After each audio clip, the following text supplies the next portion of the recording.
Hari Roque, asan ka na? Kailang mabsat Na-share ko rin sa Rappler, galing sa Rappler. Ito.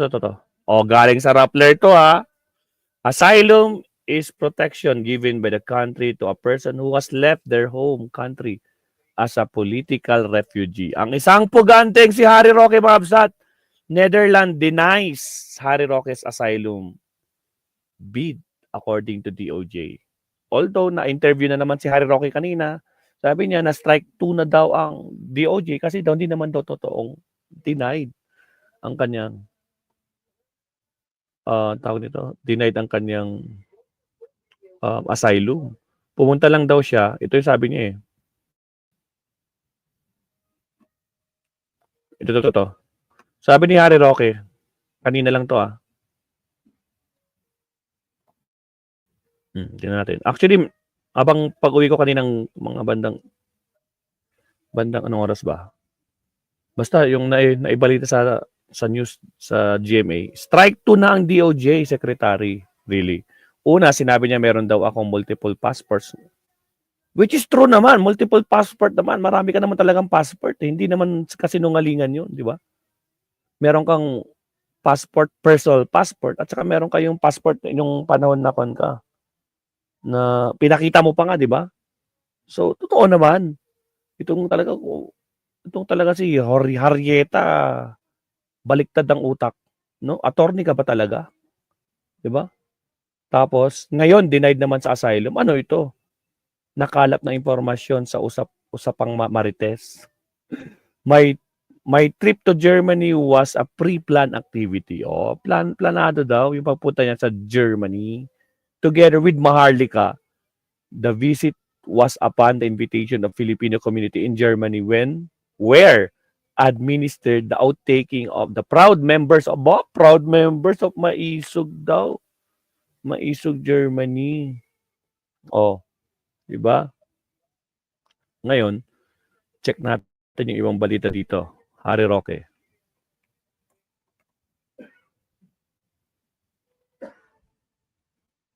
Asylum.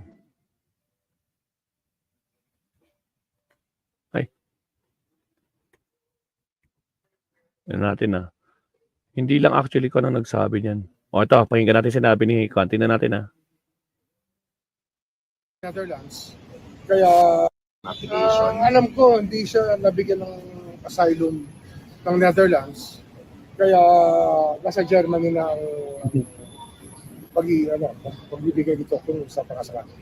But just the same, parang iintayin pa rin po ng DOJ na matapos. Basta yan, pwede naman file na extradition niya pagdating ng panahon. Pero baka hindi na kailangan kasi kakancel naman ang passport niya. Pag naging undocumented alien yan, ay pwede nang kunin ng Interpol. So, sir, confirm po na sa Germany na siya ngayon na nag-a-apply? Ayun ang pagkakaalam ko, yun ang pagkasabi sa akin. But any update from DFB kung kailan po? Wala pa, kasi ang cancellation ng passport, nasa court yan. Hindi naman sa DFB. Hindi naman admin kasi may kaso na. So paano ba yun? Legal yung pwede siya magpalipat-lipat within an EU country? Sa EU kasi, basta may visa ka, open borders naman ang EU Pero, ayan, pagka naging fugitive from justice, lalo na pag nawala na ng documentation, ay pwede na siyang habulin ng Interpol. Okay? Thank you. Thank you, sir. Tanggalin nyo na yung tanggalin nyo na. Tanggalin nyo na yung passport niya. Ikon nyo na. Sabi dito sa GMA News, the Department of DOJ on Wednesday said former presidential spokesperson who is facing qualified human trafficking charges in the Philippines has been denied political asylum. News 5 naman. Ang sabi sa News 5. Harry Roque sa the Netherlands. Ayon po yan sa Department of Justice. Kasunod yan ang impormasyong nasa Germany ngayon si Roque. Ayon sa DOJ, posibleng doon daw siya mag-apply ulit ng asylum. Malaya pa raw nakakalipat sa iba't ibang bansa si Roque sa Europa dahil open borders doon at mayroon pa siyang valid passport.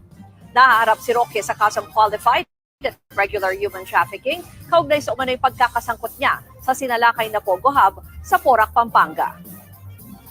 Hintayin natin. Basta yan. Okay na yan, napahinggan natin kanina. The Netherlands denies 1 hour ago presidential purpose of Harry Roque asylum. Tingnan natin.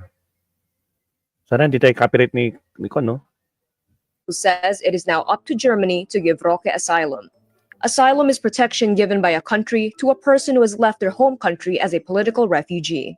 Following former President Rodrigo Duterte's International Criminal Court arrest, Roque appeared in The Hague after months away from the public. He then announced he would apply for Dutch asylum. At the time, Roque had only an arrest order from the House of Representatives after they cited him in contempt, thus allowing him to travel under the radar, reportedly to the United Arab Emirates and China. As of May 15, Roque has an arrest warrant issued by a Pampanga court over charges of qualified trafficking in persons in relation to his alleged ties to a Philippine offshore gaming operator. In April, the DOJ said it will block Roque's asylum bid, but for now, Remulla says they are waiting for the cancellation of Roque's passport. Yun. Sabi ni Sir Nelson Tolin, open sa 29 country. Yan, paikot-ikot lang siya. Diyan lang. O, di ba? Kung nasa Netherlands ngayon si Harry Roque, madali lang niyang patunayan. Magpa-interview siya sa mga mainstream media sa harap ng detention center ni Ticong. Yun lang, JJ, di ba? Hindi naman sinabi ni Remulla na multiple active passport. Tama, mismo. Pero marami talaga siyang passport. Totoo yun. Kasi nga, siya pa nga mismo nagpakita. Ito, merong parang parang nahiwa yata or parang may putol na parang patunay na wala na. So, meron talaga multiple passport. Sa dami naman kasi ng pinuntahan niya, di ba? Patago-tago ang puganting abogado. O, ano ba sabi ng iba? Absat. Nako, 1PH. Itinanggi. Itinanggi. Ito nga yung interview niya kanina, Mabsat. Palat kasi yung balita kayo na after magsalita ni Secretary Remulla. So mabuti pakinggan muna natin kung ano yung sinabi ni Secretary Remulla. Alam ko, hindi siya nabigyan ng asylum ng Netherlands. Kaya nasa Germany na ang pagbibigay nito kung sa pakasakali. But just the same, parang iitayin pa rin po ng DOJ. Hintayin natin. Oo. Basta yan, pwede naman file na extradition niya pagdating ng panahon. Pero baka hindi na kailangan kasi kakansilin naman ang passport niya.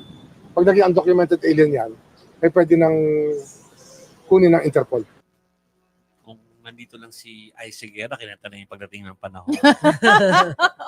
Pero anyway, yung pong narinig nyo ay si Secretary Remulla po. Dahil naniniwala nga ang DOJ na nasa Germany na nga po ngayon si dating presidential spokesperson Attorney Harry Roque.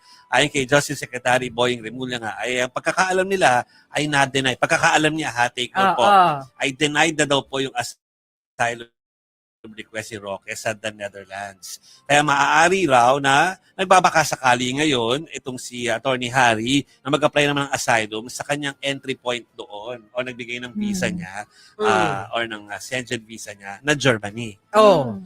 Pero kung tutuusin, dahil tayo we follow him at saka parang mutually nag-follow tayo kay Attorney Harry. Alam na natin nasa Germany siya eh. Oh, yeah. Pero kanina nagsalita siya agad after magsalita ni Attorney Secretary Remulla na siya ay nakabalik na ng Netherlands from Germany kasi ang bilis lang po talaga. So nandoon kayo, it's just a train ride away. No. So itinanggi kasi po ni Attorney Harry Roque na siya ay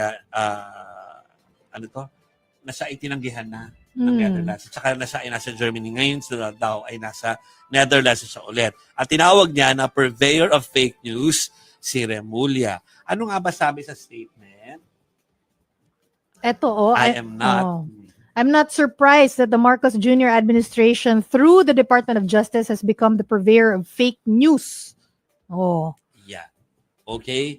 So, ayan, hintayin natin. Baka sakaling sumagot po ng mas mahaba pa dyan si Attorney Harry Roque dito po sa kanyang laging pinupuntahang programa, ang STL. Yeah. Ang sabi kasi ni Attorney Harry Roque, pre-planned activity, quote-unquote, pre-planned activity, yung pagpunta niya daw sa Germany kasi nakakuha po siya ng imbitasyon mula sa mga Pinoy po doon. Nag-administer po siya ng oath-taking ceremony para sa mga miyembro ng Hakbang ng Maisog Germany.